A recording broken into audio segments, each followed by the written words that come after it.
Hey folks, Carrie May here with BassResource.com, and Glenn wanted me to talk to you today a little bit about tackle organization and how I do it. Everybody does it differently. Nobody's going to do it the same way, but some of my tips might help you. And you can always leave me your tips at the bottom of this video. They might help me or others. So let's get into it, and hopefully it helps you out. First of all, I want to say that I usually fish out of the back of the boat with Glenn. And a lot of times when we're fishing, we're videotaping. So right in the middle here will be a big camera. I can't run back and forth to get tackle when I need it. So I've built my own. It's been created over the years. Glenn got me into it when I started fishing, and I started building my own tackle box. It kind of helped me get my own identity at fishing, and it might help your wife too, or girlfriend if you want to take them fishing. Give them a tackle box. Let them build their own tackle box and build their own things. Be careful, you'll create a monster like it did me, and I was buying all kinds of tackle right and left and had to stop doing that after a while. But first of all, let's get into it. I'll pull some things out and we'll go through it, and I'll give you some tips. Okay, I have my own locker back here where I keep my tackle, and inside here I'll keep my terminal tackle right on top because it's the one I use the most. I'll keep a plano box with jigs. I use them quite often. And then I'll have a tote bag in here that has 7 plano boxes. And it's easy to get in and out. It's very portable. I really don't remember where I got this bag. It was a long time ago.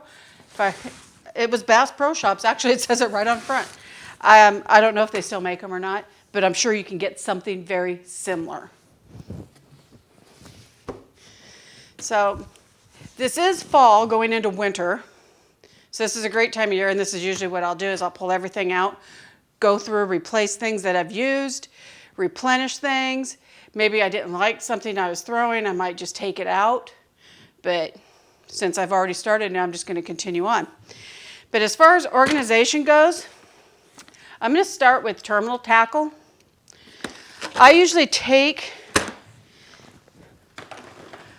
my plano box and I'll organize it with bullet weights, some bobber stoppers, weights, and then I'll organize my hooks. I always have a place in here for used lures because I'll cut them off, throw them in. I always have pliers. And yes, I even have a corkscrew in here. I always carry snips.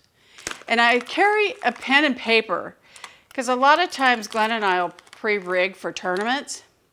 And then I'll go on a business trip, or we'll be gone for a few weeks and come back and directly go. I can tell you I'm not going to remember what the heck I tied on. It is a fast way for me to see it, figure it out. I don't have to dig through the rod lockers. I know what I have. And if I want to change anything, I know exactly what rod and reel it is. I can pull it out and get it changed.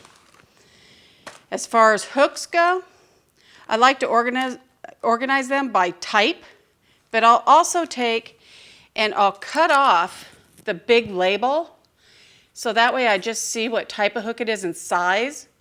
That way I can put them in order. Or if I know I'm throwing a particular size, I can bring it to the front so I can grab it quickly and go.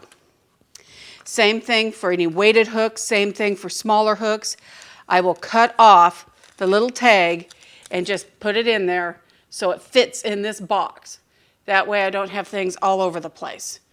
I'm kind of strange that way. You can do it any way you want, but that's just how I do it. I like to put them in order so I can find things fast. Then I have my jig box that I organize by jig color.